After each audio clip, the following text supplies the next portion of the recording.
Saludamos con nuestro segundo invitado, el doctor Fausto Jarrín. Gracias al doctor Fausto Jarrín por la espera. Doctor, ¿cómo le va? Buenos días, gracias por acompañarnos. Bienvenido a Ecuador en Directo.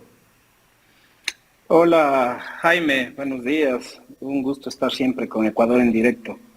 Muchísimas gracias por la invitación.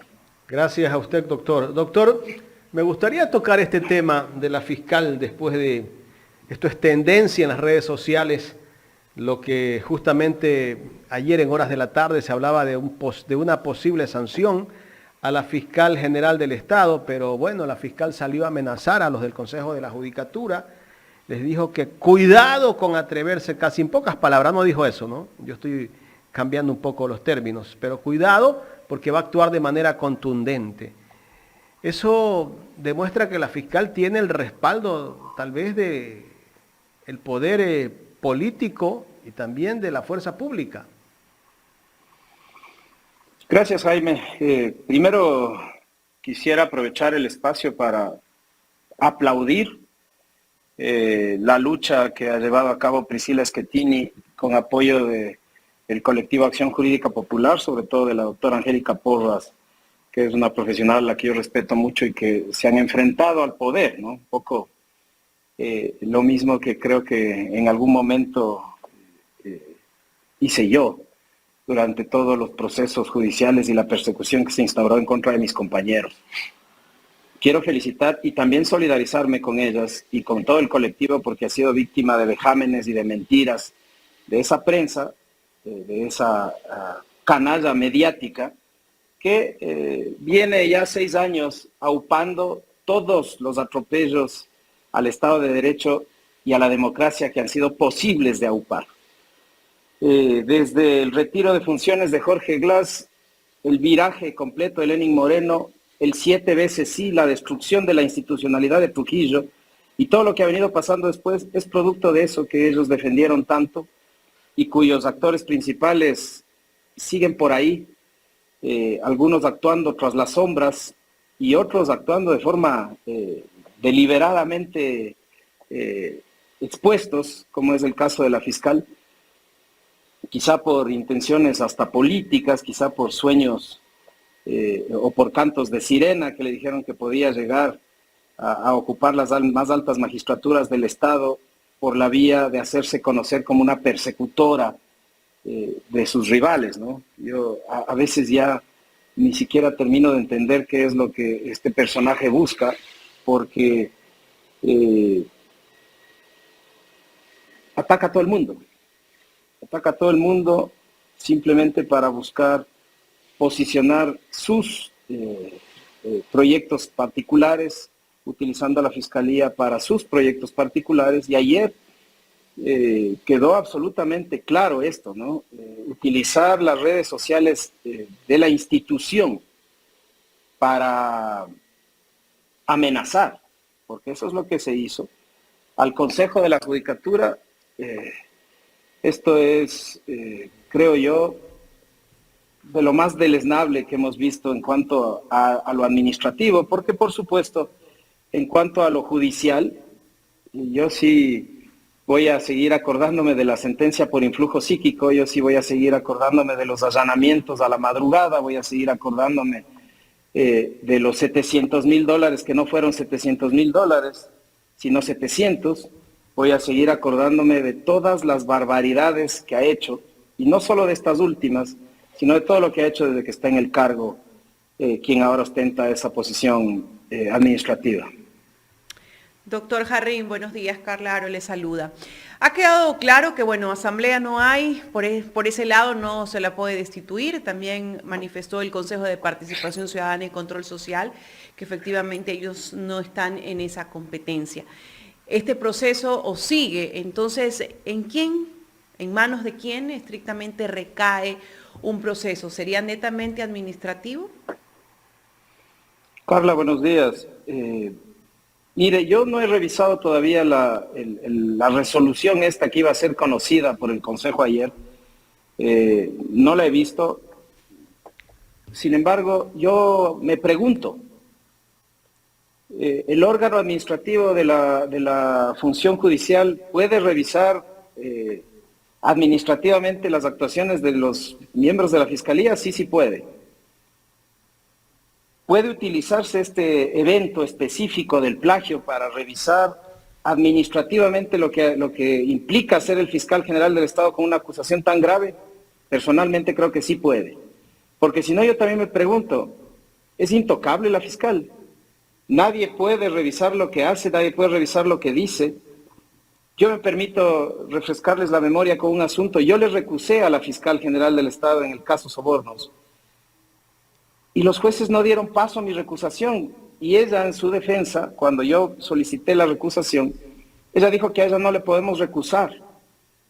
O sea, estaba cobijada por una posición superior, inclusive a los de los jueces de garantías. Yo creo que a eso es a lo que hay que ponerle un basta.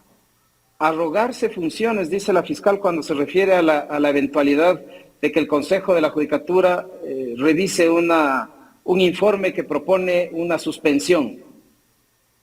Si queremos hilar así de fino, no es arrogarse funciones sentenciar a una persona, expresidente o no, por autoría mediata, por instigación a través de influjo psíquico, sin pruebas. Así que yo personalmente creo que el Consejo sí debería revisar esta situación. Yo creo que la Universidad Central tiene una obligación con el país. Necesitamos saber quiénes van a ser los miembros de esta supuesta comisión que va a revisar la tesis. Deberíamos saber quién fue el que en su momento calificó esta tesis, porque si es real los documentos que hemos visto en las redes sociales, Carla, y por supuesto respetando mucho su comentario de que no son los mismos mecanismos de revisión que hay hoy por la tecnología, que eso es totalmente cierto. Creo que después de leer la primera página de esa tesis, el director de tesis debió desecharla. Y esto pone en vergüenza a la Universidad Central y a todos, absolutamente todos quienes se graduaron en esa casa de estudios, en la Facultad de Derecho, si es que este tipo de tesis son las que permitían ser abogado, y en este caso puntual, permitían juzgar penalmente a cualquier otro ecuatoriano. Eso es muy grave, eso es muy delicado.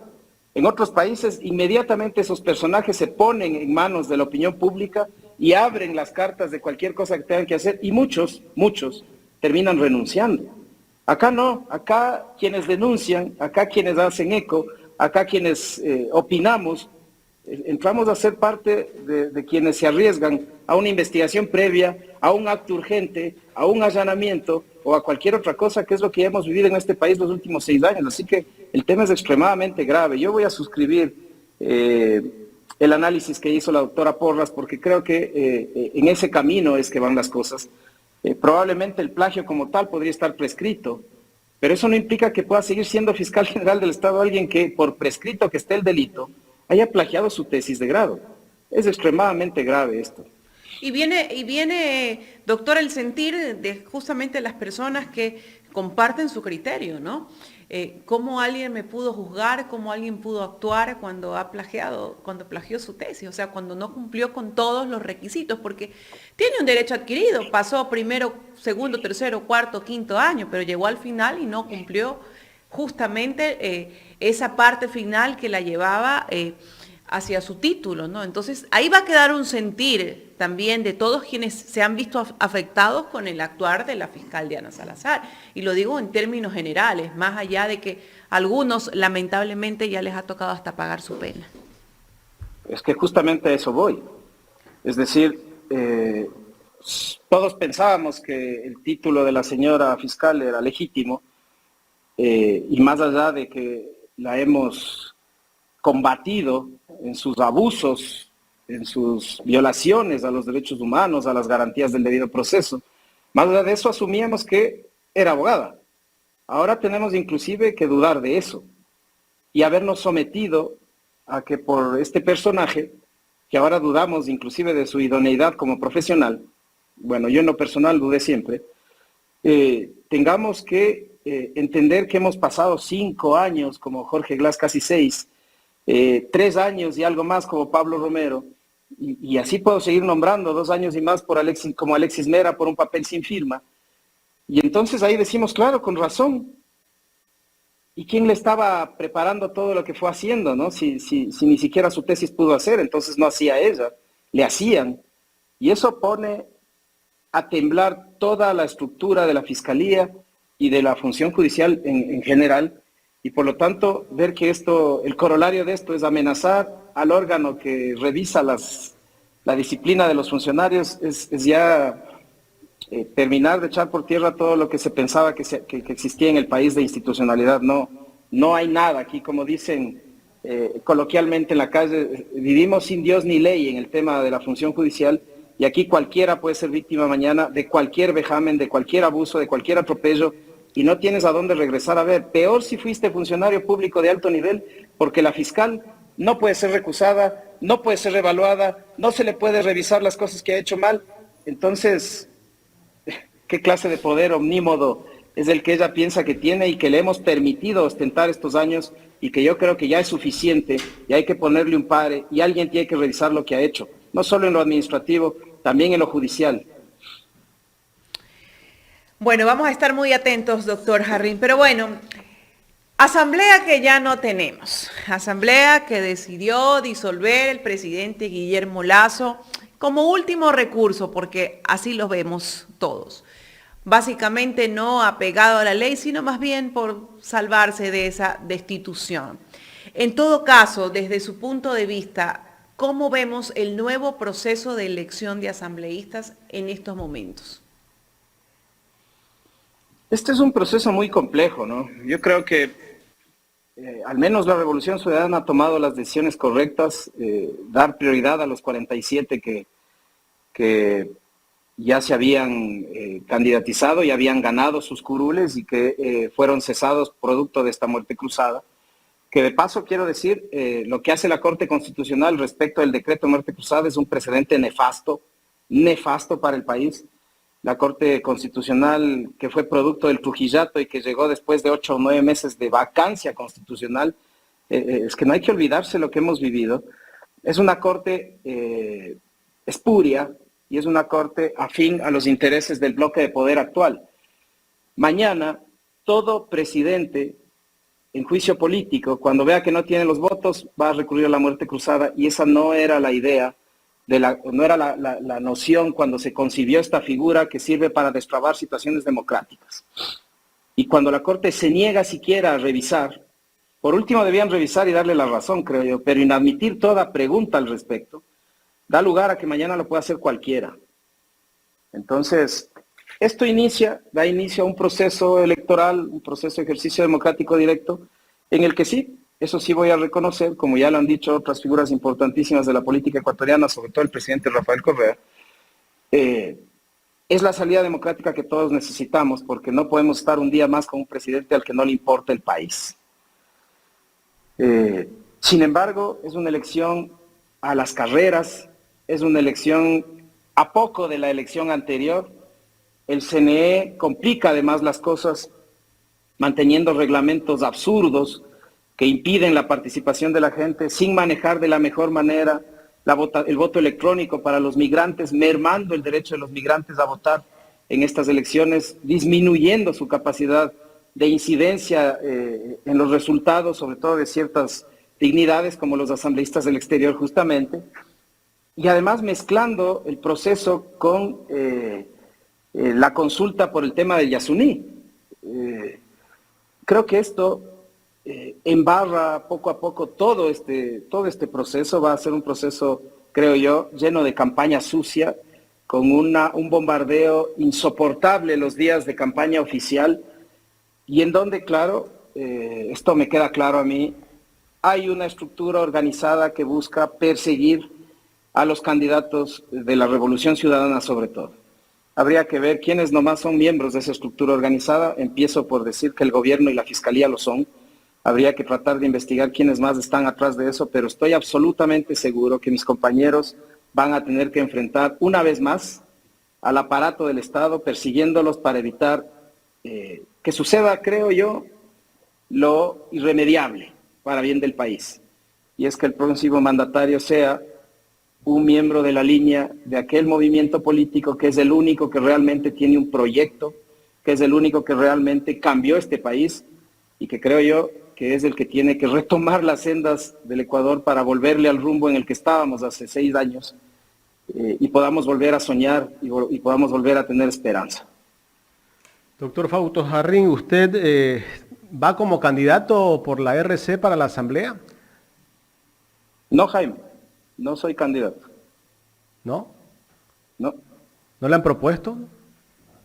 No, porque Jaime, usted renunció, yo ¿no? cuando renuncié a la Asamblea, entre otras cosas lo que yo dije, y lo he dicho en todos los espacios en donde me han preguntado esto, es que hasta que el expresidente Correa esté en el país, yo no voy a ser candidato, porque yo he sido su abogado. Entonces, esa es una postura personal que yo asumí y que la voy a respetar a rajatabla. Correcto. ¿Cuándo se define el binomio de la Revolución Ciudadana? ¿Hoy o mañana? Se habla de que hoy pues, podrían anunciar el binomio o el día de mañana. ¿No hay todavía fecha? Yo creo que hay que utilizar la mayor cantidad posible del tiempo que otorga la convocatoria del CNE, por lo que acabo de decir.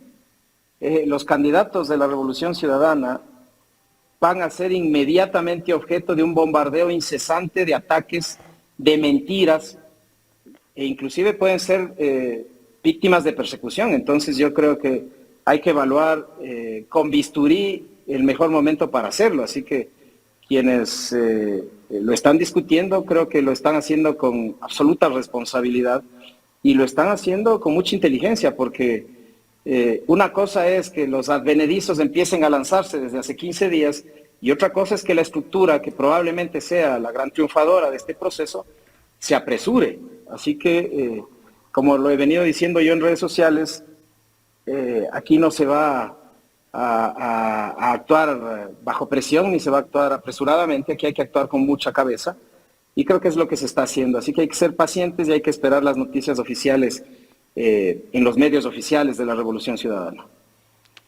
Veremos casi unas elecciones o una campaña como la anterior, cuando Lasso era candidato.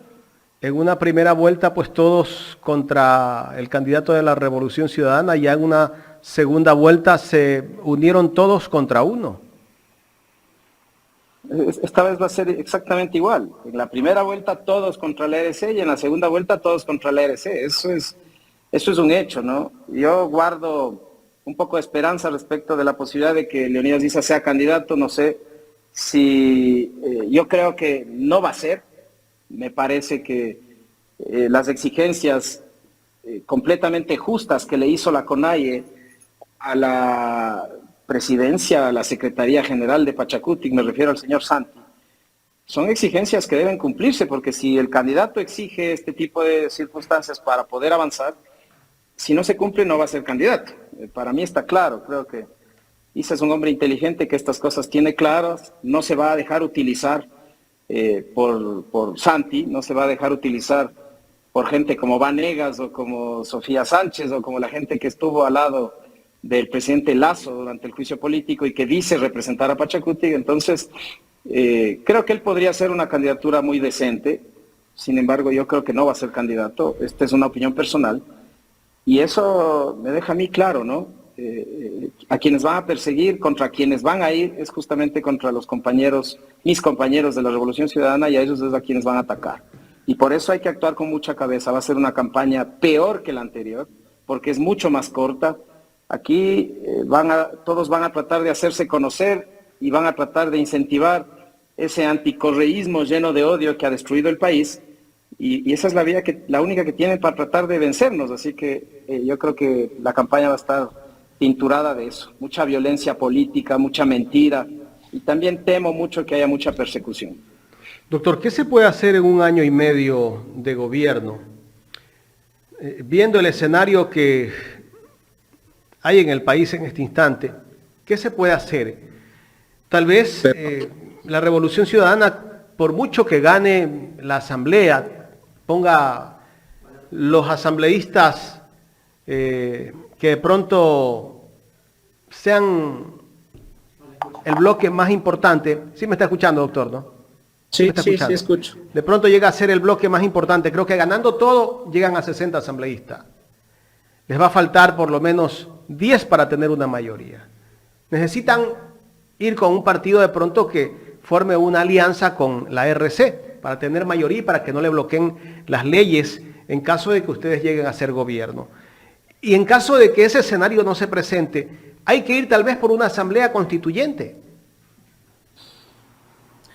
Yo me voy a hacer eco ya de lo que ha planteado el expresidente Correa en ese aspecto.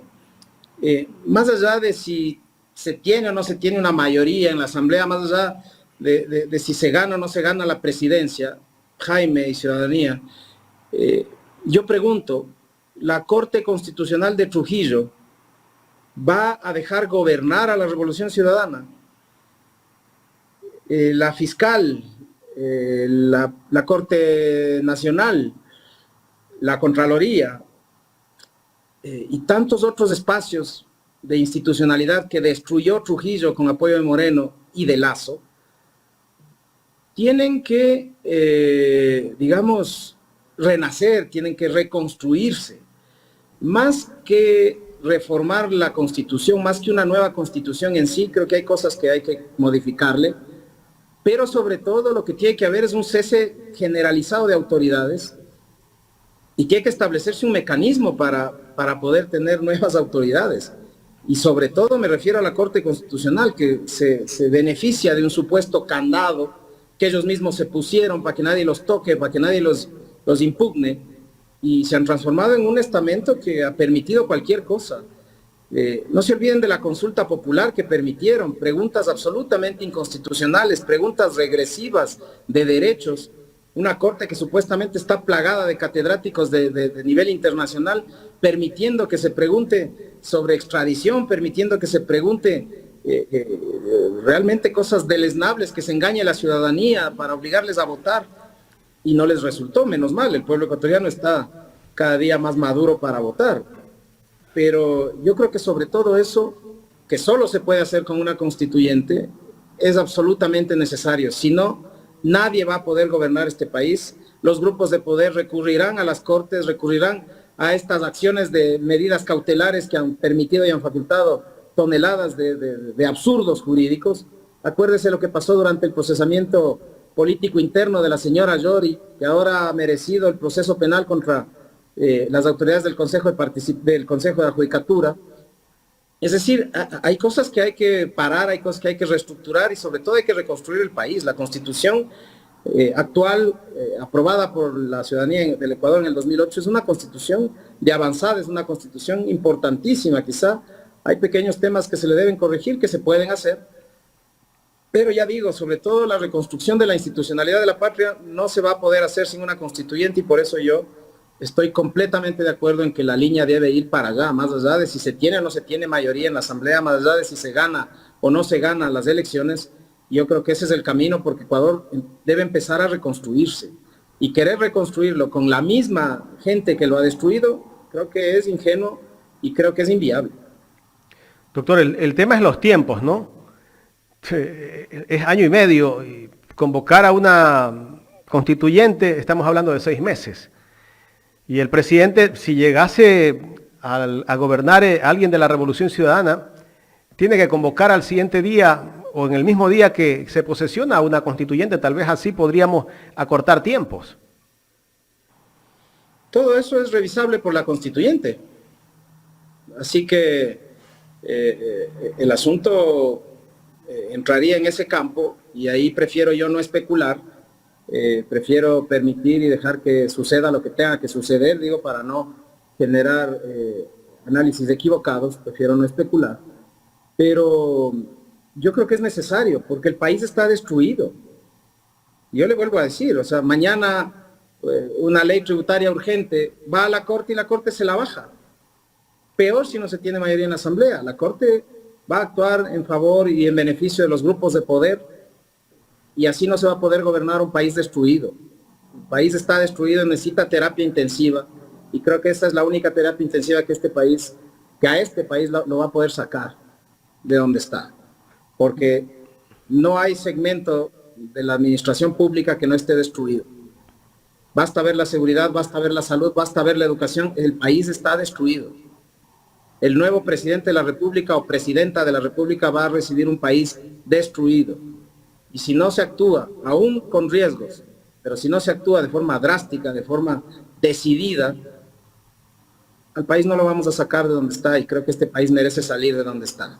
Doctor, yo no sé si usted vio un comentario de Carlos Vera, porque la Corte Constitucional está pidiendo un amicus curiae para el tema de la reforma económica del presidente de la República, y ahí hizo un comentario diciendo, justamente en ese comentario él decía que esa Corte es correísta. Yo me reía y justo reproducíamos esa parte del comentario que hacía Carlos Vera, que la Corte Constitucional es correísta porque no le admite la ley o la reforma tributaria. Jaime, yo realmente ya no sé para qué leen a Carlos Vera, para qué le oyen a Carlos Vera. Es un exabrupto que respira Carlos Vera, es un farsante profesional. Yo personalmente, bueno, él me bloqueó en las redes sociales, así que no tengo el disgusto jamás de ver lo que dice. Y cuando alguien me pasa alguna cosa donde hable él, yo veo que es él y ni siquiera lo abro porque me da vergüenza ajena. Y este ha sido el estribillo, ¿no? No les gusta, les dice lo que no es, más bien dicho, les dice lo que no quieren escuchar. Y el estribillo es decir que es correísta. Les cuesta entender que hay gente, más allá del correísmo o del anticorreísmo, que tiene ciertas cosas claras. Ahora, respecto de la Corte Constitucional, le aplaudían a rabiar cuando dio paso a la consulta popular, ahí no era correísta, ¿no?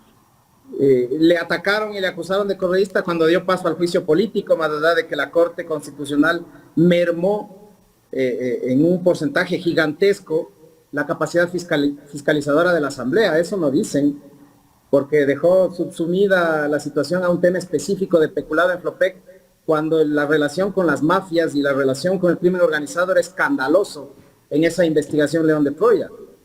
Así que esa Corte lo que hizo es calcular y dio paso simplemente a lo más complejo para que la Asamblea, y ahí me permito felicitar el trabajo de Viviana Veloz, que lo hizo con mucha interés y valentía,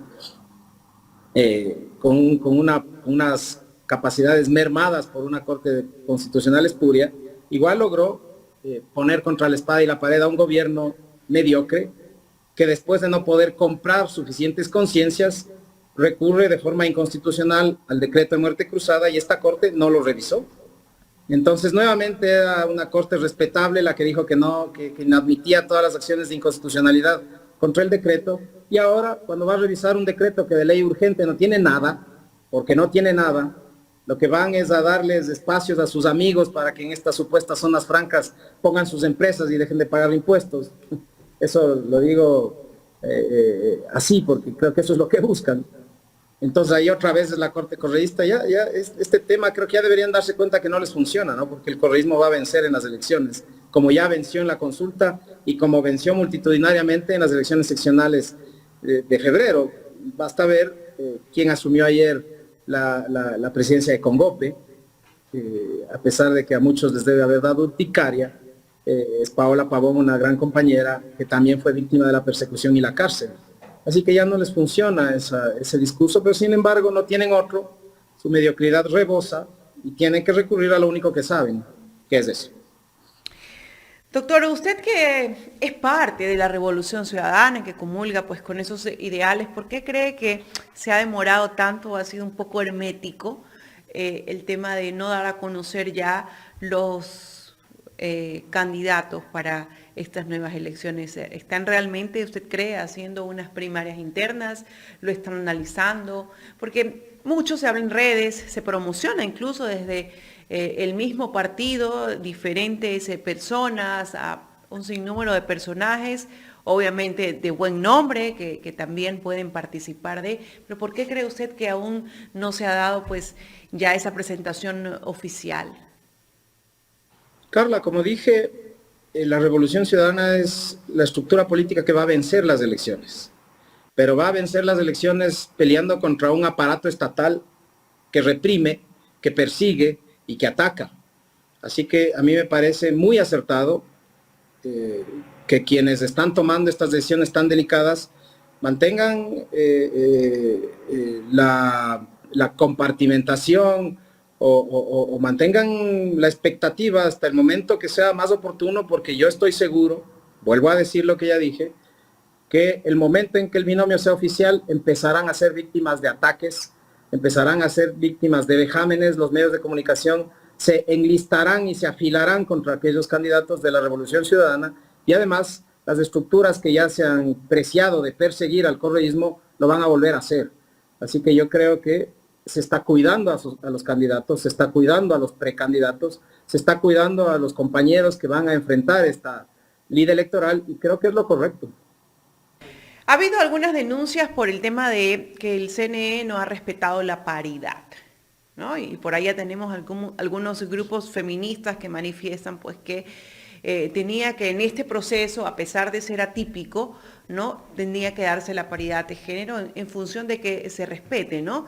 Y de que vaya presidenta o vicepresidenta o presidenta y vicepresidente, bueno, en función de géneros. ¿Cuál es su criterio sobre esto? ¿Realmente si había tiempo para esto? ¿Debería ser respetado internamente lo que decidan los grupos? ¿Cuál es su pensamiento? Para mí, estas elecciones son un apéndice de las anteriores. Entonces, las normas que imperaban en la elección del 2021 no incorporaban la obligatoriedad de la paridad. Sin embargo, creo que los partidos y movimientos deberían hacer un esfuerzo en ello, pero no creo que sea viable de impugnar judicialmente esto, porque yo creo que las reglas del 2021 eran claras y la elección que eventualmente debería respetar estas reformas es la del 2025. Doctor, ya en la recta final de esta entrevista, me gustaría escuchar su criterio, ver que nuevamente sale a la palestra el partido de la ex ministra del Interior, María Paula Romo, y que va a auspiciar la candidatura de Fernando Villavicencio. ¿Qué criterio merece esto, doctor Jarrín? Y aplaudo que hayan terminado de unirse como siempre han estado, y que después de esto ya no le van a poder decir a la ciudadanía que no han venido actuando juntos siempre. Así que para mí eso es Dios los cría y ellos se juntan. una oportunidad para que el pueblo ecuatoriano les ponga en su lugar, y todo ese lumpen político que pobló la administración pública durante Moreno y durante el gobierno de Lazo sean sepultados en democracia por la ciudadanía. Doctor Fausto Jarrín, quiero agradecerle por haber aceptado conversar con Ecuador en directo. Un placer siempre, Jaime, Carla, muchísimo gusto estar con ustedes. Gracias al doctor Fausto Jarrín, ex asambleísta de la Revolución Ciudadana.